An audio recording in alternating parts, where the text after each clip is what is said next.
নমস্কাৰ শিক্ষাৰ্থীসকল সকলোকে আকৌ এটা নতুন ভিডিঅ'লৈ স্বাগতম জনাইছো। আমি উচ্চতৰ মাধ্যমিক প্ৰথম বৰ্ষৰ এডুকেশ্যন সাবজেক্টৰ পাঠসমূহৰ যি প্ৰশ্ন উত্তৰ সেইসমূহ আলোচনা কৰি আছিলো। আমি ইতিমধ্যে 6 নম্বৰ পাঠলৈ আলোচনা কৰিলো আৰু আজি আমি আলোচনা কৰিম যোনটো তোমালোকৰ শেষ পাঠ 7 নম্বৰ ভাৰতবৰ্ষ আৰু অসমৰ প্ৰাথমিক শিক্ষা তাৰ পাৰ্ট 1 হিচাপে আমি আধা কুৱেশ্যন আলোচনা কৰিম আৰু আধা কুৱেশ্যন পাৰ্ট 2 আলোচনা কৰিম। গতিকে তোমালোকে শেষলৈকে চাবা ভিডিঅ'টো আৰু তোমালোকে যদি ইয়াৰ আগৰ ভিডিঅ'সমূহ চোৱা নাই তেনেহলে লিংকটো মই ডেসক্ৰিপচন বক্সত দি দিম, তাত গৈ তোমালোকে চাই ল'ব পাৰিবা। আৰু আজি আমি 7 নম্বৰ পাঠৰ প্ৰশ্নসমূহ আলোচনা কৰোঁ বলা। 7 নম্বৰ পাঠৰ তোমালোকৰ প্ৰথমটো প্ৰশ্ন আছিল কি সমুটুকা লিখা। সমুটুকাৰ প্ৰথমটো প্ৰশ্ন দিছিলে ক নম্বৰ গুৰুকুল, যে আমি উত্তৰত লিখিব পাৰো কি প্ৰাচীন বৈদিক শিক্ষা গুৰুকুল আশ্ৰমক কেন্দ্ৰ কৰি গঢ় লৈ উঠিছিল। প্ৰাচীন শিক্ষা আমি সকলোৱে জানো হয়নে, গুৰুকুলত দিয়া হৈছিল শিক্ষা। গুৰুকুলত শিক্ষা আৰম্ভ কৰাৰ আগে উপনয়ন নামৰ এক অনুষ্ঠান 3 দিনৰ বাবে উদযাপন কৰা হৈছিল। কেইদিনৰ বাবে? 3 দিনৰ বাবে উপনয়ন অনুষ্ঠান উদযাপন কৰা হৈছিল। 8 পৰা 12 বছৰ বয়সৰ শিষ্যই গুৰু গৃহত বৈদিক শিক্ষা লাভৰ বাবে উপনয়নৰ যোগেদি প্ৰৱেশ কৰিব পাৰে। গুৰুত্ব নহয়তো, গুৰুৰ গৃহত তেওঁলোকে উপনয়ন অনুষ্ঠানৰ যোগেদি গুৰুগৃহত তেওঁলোকে প্ৰৱেশ কৰিব পাৰে শিক্ষা ল'বলৈ। গুৰুকুলত 8 বছৰ কাল শিষ্যই গুৰুৰ পৰা শিক্ষা গ্ৰহণ কৰিছিল। গুৰুকুল আশ্ৰমত শিষ্যসকলে দৈনন্দিন কাৰ্যৰূপে গুৰুৱে শুই উঠাৰ পূৰ্বে উঠিব লাগিছিল। বাচন চাফা কৰা, যজ্ঞৰ বাবে খৰি সংগ্ৰহ কৰা, পূজাৰ বাবে ফুল গুটোৱা আদিৰ দায়িত্ব পালন কৰিব লাগিছিল। কোনে? শিষ্যসকলে। যোনসকল শিক্ষাৰ্থী আছিলে তেওঁলোকে গুৰুৰ এই দায়িত্বখিনি পালন কৰিব লাগিছিল। ইয়াৰ উপৰিও গুৰুগৃহত তেওঁলোকে সহজ সৰল জীৱন যাপন কৰিছিল আৰু প্ৰতিদিনে শিষ্যসকলে দুবাৰকৈ ভিক্ষা সংগ্ৰহ কৰিব লাগিছিল। কেইবাৰকৈ? দুবাৰকৈ। ভিক্ষা সংগ্ৰহ কৰাটো আছিল কি এক নৈতিক অনুশাসন স্বৰূপে গণ্য কৰা হৈছিল। ভিক্ষা সংগ্ৰহ কৰাটো আছিল নৈতিক অনুশাসনৰ ভিতৰুৱা। ঠিক আছে, আমি এতিয়া পিছৰটো চাওঁ। পাঠশালা, খ নম্বৰটো দিয়া হৈছিলে পাঠশালা। প্ৰাচীন ভাৰতীয় শিক্ষাৰ এক প্ৰসিদ্ধ অনুষ্ঠান হ'ল পাঠশালা। প্ৰধানতে হিন্দু সমাজৰ ল'ৰা ছোৱালীৰ বাবে শিক্ষা প্ৰদানৰ বাবে এই অনুষ্ঠান গঢ় লৈ উঠিছিল। পাঠশালাত সংস্কৃত ভাষাৰ মাধ্যমত শিক্ষা প্ৰদান কৰা হৈছিল। কি ভাষাৰ মাধ্যমত পাঠশালাত শিক্ষা প্ৰদান কৰা হৈছিল? সংস্কৃত ভাষাৰ মাধ্যমত। এই শিক্ষানুষ্ঠানৰ শিক্ষকসকল বিদগ্ধ পণ্ডিত আছিল আৰু তেওঁলোকৰ শিক্ষাদান কাৰ্যও আছিলে কি অতুলনীয়। পাঠশালা অনুষ্ঠান সাধাৰণতে মঠ মন্দিৰবোৰত স্থাপন কৰা হৈছিল আৰু কিছুমান পাঠশালাৰ নিজস্ব মাটি আৰু ঘৰ দুৱাৰ আছিল। দেশৰ শাসনকৰ্তা, সমাজৰ ঐশ্বৰ্যশালী ব্যক্তি আৰু সৰ্বসাধাৰণ লোকৰ অৰ্থ সাহায্য এই অনুষ্ঠানবোৰ চলি আছিল।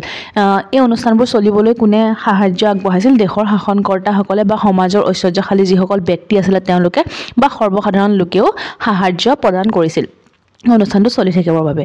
পাঠশালাত প্ৰধানকৈ ৰামায়ণ, মহাভাৰত, সাহিত্য, বিজ্ঞান, অংক, ব্যাকৰণ আদিৰ শিক্ষা প্ৰদান কৰা হৈছিল। পাঠশালাত কিহৰ শিক্ষা প্ৰদান কৰা হৈছিল? ৰামায়ণ, মহাভাৰত, সাহিত্য, বিজ্ঞান, অংক আৰু ব্যাকৰণ ইত্যাদিবোৰৰ।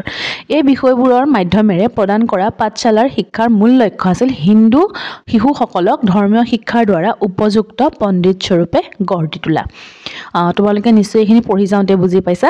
আমি ইয়াৰ পিছৰটো চাওঁ। পিছৰটো আছিলে টোল।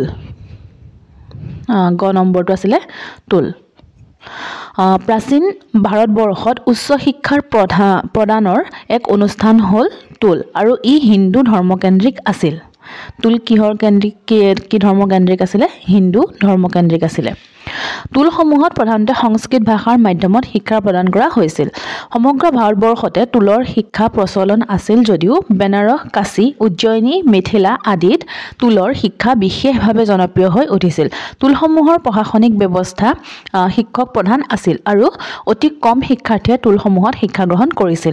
টোলসমূহত শিক্ষাৰ্থীৰ সংখ্যা 25 জনৰ ভিতৰত সীমাবদ্ধ আছিল আৰু 6 পৰা 8 বছৰ বয়সলৈ শিক্ষাৰ্থীসকলে শিক্ষা লাভ কৰিছিল। টোলৰ শিক্ষাৰ বিকাশৰ বাবে ৰজাঘৰীয়া সাহায্য আৰু সৰ্বসাধাৰণ লোকৰ সাহায্য দেখিবলৈ পোৱা গৈছিল। টোলৰ শিক্ষা গুণগত দিশেৰে অতি উচ্চ মানদণ্ডৰ আছিল আৰু ইয়াত বেদৰ অধ্যয়নৰ উপৰিও বিভিন্ন ধৰ্মতত্ত্ব, কলাত্মক বিষয়, গণিত আৰু বিজ্ঞান আদি বিষয়ৰ শিক্ষা প্ৰদান কৰা হৈছিল। টোলৰ শিক্ষা গ্ৰহণৰ অন্তত শিক্ষাৰ্থীসকলে শিক্ষকতা বৃত্তিৰ বাবে যোগ্যতা লাভ কৰিছিল আৰু নিজ অঞ্চলত গৈ শিক্ষানুষ্ঠান স্থাপন কৰি শিক্ষা সম্প্ৰসাৰণ কৰিছিল। কেতবোৰ টোলে ইমান বেছি জনপ্ৰিয়তা লাভ কৰিছিল যে দূৰ দূৰণিৰ পৰাও শিক্ষাৰ্থীসকলে বিশিষ্ট শিক্ষকৰ দলত শিক্ষা লাভৰ বাবে আহিছিল তোমালোকে এইখিনি পঢ়োঁতে নিশ্চয় বুজি পাইছা আমি পিছৰটো চাওঁ ঘ নম্বৰত দিয়া হৈছিল সত্ৰ সত্ৰ হৈছে মহাপুৰুষ শ্ৰীমন্ত শংকৰদেৱে আৰু শ্ৰী শ্ৰী মাধৱদেৱে অসমত নৱবৈষ্ণৱ ধৰ্মৰ প্ৰচাৰ আৰু প্ৰসাৰৰ বাবে স্থাপন কৰা এক অনুষ্ঠান শংকৰদেৱে তেওঁৰ জন্মস্থান বৰদোৱাত প্ৰথমখন সত্ৰ স্থাপন কৰিছিল মূলতঃ ধৰ্মচৰ্চা কৰিবৰ বাবে সত্ৰসমূহ স্থাপন কৰা হৈছিল সত্ৰসমূহত প্ৰাচীন ভাৰতীয় সমাজ আৰু বৌদ্ধ বিহাৰৰ আদৰ্শ থকা দেখা যায় সত্ৰসমূহত কিহৰ আদৰ্শ থকা দেখা যায় যদি প্ৰশ্ন আহে আমি উত্তৰত কি লিখিব পাৰিম যে বৌদ্ধ বিহাৰৰ আদৰ্শ থকা দেখা যায় প্ৰতিখন সত্ৰতে এজনকৈ সত্ৰাধিকাৰ থাকে সত্ৰাধিকাৰৰ ওচৰত সৰ্বসাধাৰণ লোকে শৰণ লৈ শিক্ষা আৰু নৈতিক জীৱনৰ আদৰ্শ লাভ কৰে সত্ৰসমূহত শিক্ষাৰ লগতে অসমীয়া সমাজ আৰু সংস্কৃতিৰ বিষয়েও চিন্তা চৰ্চা কৰা হৈছিল আমি ইয়াৰ পিছৰটো চাওঁ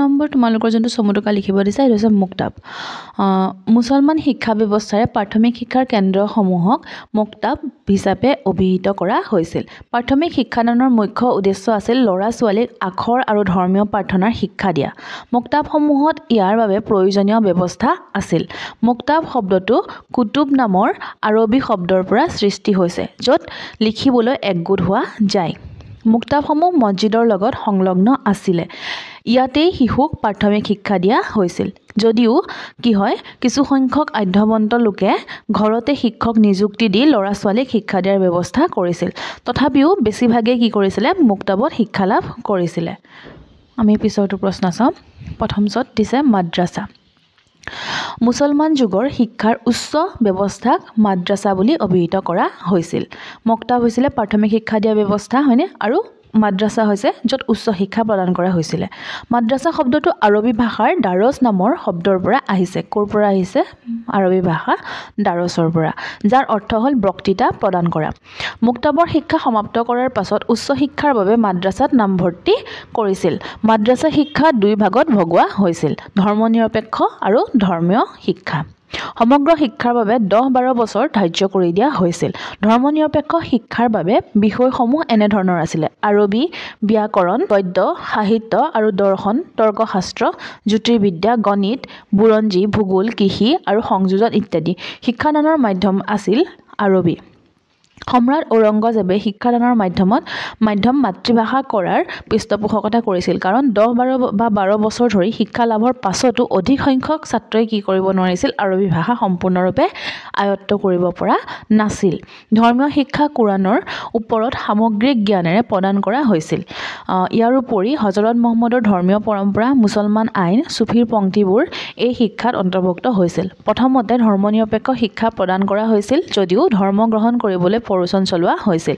মহামতি আকবৰে এই ক্ষেত্ৰত কিছু উদাৰ মনোভাৱ পোষণ কৰিছিল এটো আকবৰে হ'ব লাগিছিল ল হৈ আছে তোমালোকে লিখোতে শুদ্ধ কৰি ল'বা আমি এপিসোডটো চাওঁ তাৰ পিছত দিছিলে শ্ৰীৰামপুৰ ট্ৰয় কি হয় যে ভাৰতবৰ্ষৰ বিভিন্ন প্ৰান্তত মিছনেৰীসকলে তেওঁলোকৰ ধৰ্ম প্ৰচাৰ কৰিবলৈ চেষ্টা কৰিছিল কলিকতাৰ ওচৰৰ শ্ৰীৰামপুৰ নামৰ ঠাইত কেৰী নামৰ এজন ধৰ্মযাজক ৱাৰ্ড নামৰ এজন আৰু মাৰ্চমেন নামৰ এজন শিক্ষকে একলগ হৈ পেলাই তেওঁলোকে 40 বছৰ কাল শিক্ষা বিস্তাৰৰ কামত ব্ৰতী হৈ আছিল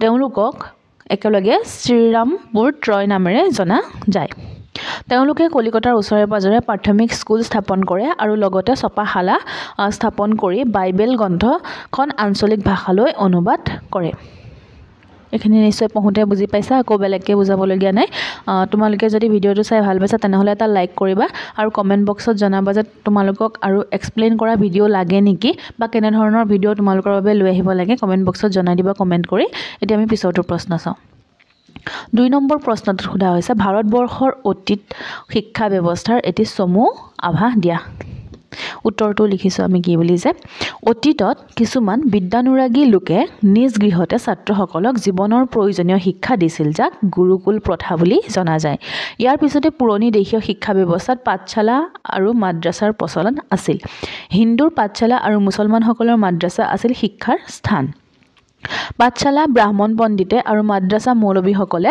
পৰিচালনা কৰিছিল। ধৰ্মৰ ভিত্তিত স্থাপন কৰা এই স্কুলবিলাক মন্দিৰ মছজিদ আৰু ইয়াৰ ওচৰে পাজৰে থকা সুবিধাজনক ঠাইত স্থাপন কৰিছিল। হিন্দুৰ পাঠশালাত সংস্কৃত ভাষা আৰু মুছলমানৰ মাদ্ৰাছত আৰবী ভাষা আৰু পাৰ্চী ভাষাৰ মাধ্যমেৰে পণ্ডিত আৰু মৌলবীসকলে শিক্ষাদান কৰিছিল। এই শিক্ষানুষ্ঠানসমূহ কিন্তু সাৰ্বজনীন নাছিল। উচ্চ পৰ্যায়ৰ লোকৰ ল'ৰাকহে ইয়াত শিক্ষা দিয়াৰ ব্যৱস্থা কৰা হৈছিল। আমি ইয়াৰ পিছৰটো প্ৰশ্ন চাওঁ। 3 নম্বৰ প্ৰশ্নটো সোধা হৈছে মনিটৰিয়েল প্ৰথাৰ বিষয়ে চমুকৈ লিখা। উত্তৰত লিখিব পাৰোঁ আমি কি বুলি যে 19 শতিকাৰ আৰম্ভণিৰ সময়ছোৱাত সমগ্ৰ বিশ্বতে জনপ্ৰিয়তা লাভ কৰা মনিটৰিয়েল ব্যৱস্থা দৰাচলতে প্ৰাচীন ভাৰতৰ শিক্ষাৰ এক কেন্দ্ৰ। ব্ৰিটিছ শিক্ষাবিদ ডক্টৰ এণ্ড্ৰিউ ৱেল আৰু জোচেং লেংষ্টাৰে কি কৰিছিলে স্বাধীনভাৱে এই ব্যৱস্থা বিকশাই তুলিছিল। প্ৰাচীন ভাৰতীয় বৈদিক আৰু মুছলমানসকলৰ শিক্ষা ব্যৱস্থাত অনানুষ্ঠানিকভাৱে মনিটৰিয়েল ব্যৱস্থা প্ৰচলিত আছিল। ব্ৰিটিছ শিক্ষাবিদয়ে সেই অনুপ্ৰেৰণাতে এই ব্যৱস্থা জনপ্ৰিয় কৰিছিল। মনিটৰিয়েল প্ৰথাত শিক্ষকসকলে তেওঁলোকৰ শিক্ষাদান কাৰ্যত সহায় কৰাৰ বাবে ওপৰৰ শ্ৰেণীৰ যোগ্য ছাত্ৰক নিৰ্বাচন কৰি তেওঁলোকক তলৰ শ্ৰেণীৰ ছাত্ৰ ছাত্ৰীক পঢ়ুৱাবৰ বাবে নিয়োগ কৰিছিল। এই ব্যৱস্থাৰ ফলত শিক্ষকৰ পৰিশ্ৰম বহুত পৰিমাণে কি হৈছিলে কমি গৈছিলে। এই ব্যৱস্থাক ওজা ছাত্ৰ ব্যৱস্থা বা বেল পদ্ধতিৰ নামেৰেও জনা যায়। মানে মনিটৰিয়েল প্ৰথাত কি হৈছিলে যে যিসকল ছাত্ৰই ইতিমধ্যে পাছ কৰি গৈ ওপৰ ক্লাছ পালেগৈ তেওঁলোকক তলৰ ক্লাছৰ ল'ৰা ছোৱালীসকলক পঢ়ুৱাবলৈ দিয়া হৈছিলে। আমি পিছৰটো প্ৰশ্ন চাওঁ। 4 নম্বৰ প্ৰশ্নত সোধা হৈছে অসমৰ শিক্ষাৰ ক্ষেত্ৰত মিছনেৰীসকলৰ অৱদানৰ বিষয়ে লিখা। আমি লিখিছোঁ যে উত্তৰত অসমৰ শিক্ষাৰ ক্ষেত্ৰত মিছনেৰীসকলৰ অৱদানৰ বিষয়ে তলত উল্লেখ কৰা হ'ল। প্ৰথমটো অৱদান কি হৈছে যে সাধাৰণ মানুহক শিক্ষিত কৰি তোলা যাতে তেওঁলোকে খ্ৰীষ্ট ধৰ্মৰ আদৰ্শসমূহ যথাযথভাৱে উপলব্ধি কৰিব পাৰে। খ নম্বৰত কি কৈছে যে 1819 চনত শ্ৰীৰামপুৰৰ ছপাশালৰ পৰা অসমীয়া ভাষাত প্ৰথম বাইবেল প্ৰকাশ কৰা। গ নম্বৰটো 1839 চনত উইলিয়াম ৰবিনছনে অসমীয়া ভাষাৰ ব্যাকৰণ যুগুত কৰি উলিওৱা। ঘ নম্বৰত কৈছে যে 1967 চনত মাইলছ এনছনে অসমীয়া ভাষাত প্ৰথম অভিধান প্ৰকাশ যাৰ নাম আছিল অসমীয়া আৰু ইংৰাজী অভিধান। তাৰপিছত 1843 চনৰ পৰা অৰুণোদয় নামৰ প্ৰথম অসমীয়া মাহেকীয়া আলোচনী প্ৰকাশ কৰা। এইখিনি আছিলে কি মিছনেৰীসকলৰ অৱদান। আমি ইয়াৰ পিছৰটো প্ৰশ্ন চাওঁ। পিছৰটো প্ৰশ্ন দিছে চমুটোকা লিখা। চমুটোকাৰ প্ৰথমটো দিছে কি বুলি চাৰ্টাৰ আইন 1813। 1813 চনত ইষ্ট ইণ্ডিয়া কোম্পানীৰ চনত পুনৰ প্ৰৱৰ্তিত কৰা হ'ল আৰু এই চনত পাৰ্লিয়ামেণ্টে এই মৰ্মে এটা দফা সন্নিৱিষ্ট কৰিলে যে এতিয়াৰ পৰা প্ৰতি বছৰে ভাৰতীয় সাহিত্যৰ পুনৰুত্থান আৰু উন্নতিৰ কাৰণে শিক্ষিত ভাৰতীয়সকলে উৎসাহিত কৰিবৰ কাৰণে আৰু ইংৰাজসকলৰ অধীনত থকা অঞ্চলৰ লোকসকলৰ মাজত বিজ্ঞান শিক্ষাৰ সম্প্ৰসাৰণ আৰু প্ৰগতিৰ বাবে 1 লাখ টকা আছুতীয়াকৈ ৰখা হ'ব। এই চনত প্ৰৱৰ্তি হোৱাৰ ফলত ভাৰতৰ শিক্ষাৰ ইতিহাসত এক নতুন অধ্যায়ৰ সূচনা হ'ল আৰু আমাৰ দেশৰ শিক্ষাই এক সুস্পষ্ট আকাৰ ধাৰণা কৰিলে। তদুপৰি এই আইনে শিক্ষাৰ ক্ষেত্ৰত সৰ্বপ্ৰথম চৰকাৰী অৰ্থ মঞ্জুৰ কৰাটো প্ৰৱৰ্তন কৰিলে। মিছনেৰীসকলৰ অপ্ৰাণ প্ৰচেষ্টাৰ ফলতেই এইদৰে বিদেশী চৰকাৰে দেশৰ শিক্ষাৰ দায়িত্ব গ্ৰহণ কৰিবলৈ বাধ্য হ'ল। আমি পিছৰটো চাওঁ। খ নম্বৰটো হৈছে পাশ্য আৰু পাশ্চাত্যৰ বিবাদ। 1813 চনত ইষ্ট ইণ্ডিয়া কোম্পানীৰ চনত পুনৰ প্ৰৱৰ্তিত কৰা হ'ল আৰু এই চনত পাৰ্লিয়ামেণ্টে এই মৰ্মে এটা দফা সন্নিৱিষ্ট কৰিলে যে এতিয়াৰ পৰা প্ৰতি বছৰে ভাৰতীয় সাহিত্যৰ পুনৰুত্থান আৰু উন্নতিৰ কাৰণে শিক্ষিত ভাৰতীয়সকলক উৎসাহিত কৰিবৰ কাৰণে আৰু ইংৰাজসকলৰ অধীনত থকা অঞ্চলৰ লোকসকলৰ মাজত বিজ্ঞান শিক্ষাৰ সম্প্ৰসাৰণ আৰু প্ৰগতিৰ বাবে 1 লাখ টকা আছুতীয়াকৈ ৰখা হ'ব। এই লৈয়ে পাশ্চপন্থী আৰু পাশ্চাত্যপন্থীসকলৰ মাজত বিবাদৰ সৃষ্টি হৈছিল। পশ্চিমীয়া শিক্ষাত বিশ্বাস থকাসকলক পাশ্চাত্যপন্থী আৰু দেশীয় শিক্ষাত বিশ্বাস থকাসকলক পাশ্চপন্থী বোলা হৈছিল। এই দুই দলৰ বিবাদকে পাশ্চাত্য বিবাদ বুলি কোৱা হয়। আমি পিছৰটো চাওঁ। গ নম্বৰটো দিছে নিম্নমুখী পৰিশ্ৰাৱণ নীতি। পাশ্চাত্যৰ বিবাদৰ সময়ছোৱাত শিক্ষাদানৰ ব্যৱস্থা সম্বন্ধে এদল লোকে বিচাৰিছিল যে উচ্চ শ্ৰেণীৰ কেইজনমান লোকক শিক্ষা দি সেই শিক্ষা জনসাধাৰণৰ মাজলৈ বিয়পাই দিব লাগে। উচ্চৰ পৰা নিম্নলৈ শিক্ষা দিয়াৰ বাবে এই নীতিটোক নিম্ন প্ৰতিশ্ৰুত নীতি বা নিম্ন পৰিশ্ৰাৱণ নীতি বুলি জনা যায়।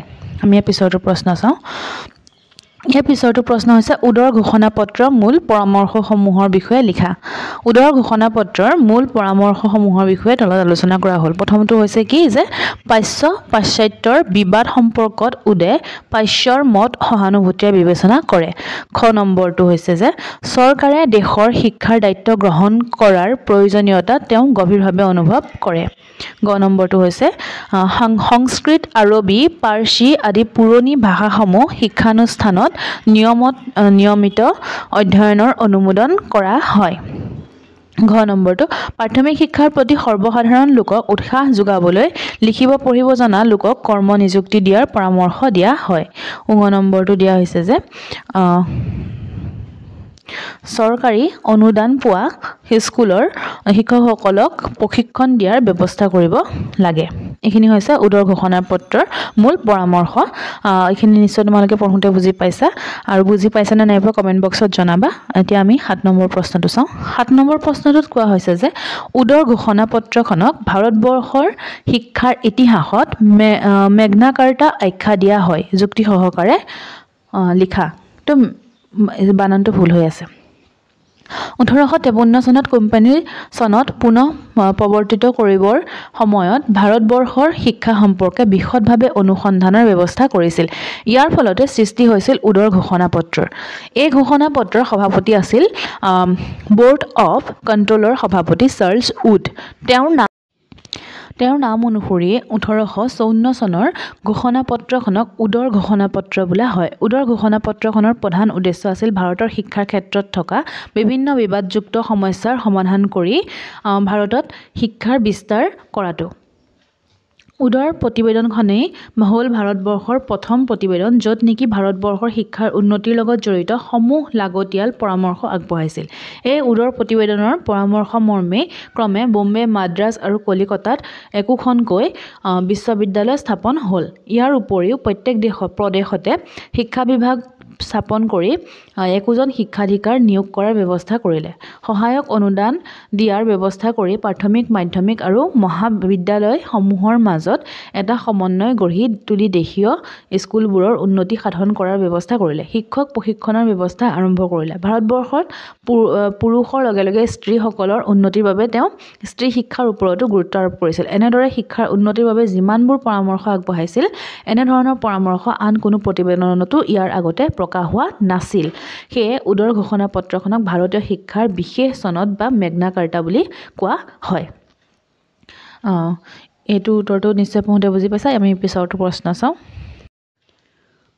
8 নম্বৰ প্ৰশ্নটো হৈছে যে কি লৰ্ড কাৰ্জনৰ শিক্ষানীতিৰ সমূহ বৰ্ণনা দিয়া লৰ্ড কাৰ্জনৰ শিক্ষানীতিৰ সমূহ বৰ্ণনা তলত উল্লেখ কৰা হ'ল প্ৰাথমিক শিক্ষা সম্বন্ধে উদাৰ অনুদান ব্যৱস্থা প্ৰাথমিক শিক্ষাৰ উন্নতিৰ বাবে তেওঁ মিউনিচিপেলিটি আৰু লোকেল বোৰ্ডবোৰক শিক্ষাৰ বাবে পুনঃপুনিক অৰ্থ সাহায্য দিয়াৰ ব্যৱস্থা কৰে তেওঁ চৰকাৰী অৰ্থ সাহায্যৰ পৰিমাণ মুঠ খৰচৰ 1/3 পৰা 2/1 বৃদ্ধি কৰি তোলে এনে অৰ্থ সাহায্যৰ ব্যৱস্থাই বিদ্যালয়ৰ আৰু ছাত্ৰৰ সংখ্যা দ্ৰুতভাৱে বৃদ্ধি কৰি তোলে ইয়াৰ প্ৰথমটো হৈছে যে তেওঁ কি নীতি দিছিলে যে 1882 চনত হাণ্টাৰে আৰম্ভ কৰা ফলাফলৰ ভিত্তিত অনুদান আগবঢ়াৰ ব্যৱস্থা তেওঁ পৰিহাৰ কৰে 2 নম্বৰতে শিক্ষক প্ৰশিক্ষণৰ ব্যৱস্থা কৰিছিল 3 নম্বৰতে তেওঁ শিক্ষকৰ দৰমহা বৃদ্ধি আৰু ভাৰতৰ সকলো শিক্ষকৰ দৰমহা একেই হোৱাৰ ওপৰত গুৰুত্ব আৰোপ কৰিছিলে ইয়াৰ পিছত 4 নম্বৰটো যে পুৰণি পাঠ্যক্ৰমৰ পৰিৱৰ্তে নতুন উপযোগী বিষয়বস্তুৰ অন্তৰ্ভুক্তিৰে পাঠ্যক্ৰমৰ সংস্কাৰ সাধন কৰিছিল ইয়াৰ পিছৰটো 5 নম্বৰটো পুৰণি শিক্ষা পদ্ধতিৰ পৰিৱৰ্তে উন্নত শিক্ষাদানৰ পদ্ধতি বিশেষকৈ কিণ্ডাৰগাৰ্টেনৰ দৰে উন্নত শিক্ষা দান পদ্ধতিৰে প্ৰাথমিক শিক্ষা প্ৰদানত গুৰুত্ব আৰোপ কৰিছিল খ নম্বৰটো মাধ্যমিক শিক্ষা নীতি কাৰ্জনে মাধ্যমিক শিক্ষাৰ দিশত গ্ৰহণ কৰা নীতি দুটা বহল দিশত ভাগ কৰিব পাৰি প্ৰথমটো হৈছে যে কি নিয়ন্ত্ৰণৰ নীতি লৰ্ড কাৰ্জনে সকলোবিধ মাধ্যমিক বিদ্যালয়ক চৰকাৰৰ কঠোৰ নিয়ন্ত্ৰণৰ অধীনলৈ অনাৰ বাবে কিছুমান নীতি গ্ৰহণ কৰে 2 নম্বৰটো হৈছে যে কি সম্প্ৰসাৰণৰ নীতি শিক্ষাৰ গুণগত মানদণ্ড বৃদ্ধি কৰিবৰ বাবে কিছুমান ব্যৱস্থা গ্ৰহণ কৰিছিল গ নম্বৰটো দিছে যে কি মানে এইটো 3 নম্বৰ হ'ব উচ্চ শিক্ষা নীতি কাৰ্জনে উচ্চ শিক্ষাৰ সংস্কাৰৰ ওপৰত অধিক গুৰুত্ব প্ৰদান কৰে তেওঁ 1902 চনত বিশ্ববিদ্যালয় শিক্ষা আয়োগ গঠন কৰে বিশ্ববিদ্যালয়ৰ প্ৰশাসন চৰকাৰৰ অধীনলৈ নিবৰ বাবে কাৰ্জনে এই আইনখনৰ ব্যৱস্থা কৰিছিল 1902 চনৰ আয়োগৰ পৰামৰ্শক্ৰমে 1904 চনৰ 11 মাৰ্চত এই আইনখন প্ৰস্তুত কৰি তোলা হয় গতিকে আজিৰ আলোচনা ইমানখিনিলৈকে আছিলে ইয়াৰ পিছত মই পাৰ্ট 2 ভিডিঅ' এটা লৈ আহিম তোমালোকে হেতু চাবা বুলি আশা থাকিলে আৰু চেনেলটো যদি প্ৰথমবাৰৰ বাবে আহিছে তেনেহ'লে চেনেলটো ছাবস্ক্ৰাইব কৰি দিবা আৰু ইমানলৈকে ভিডিঅ'টো চোৱাৰ বাবে বহুত বহুত ধন্যবাদ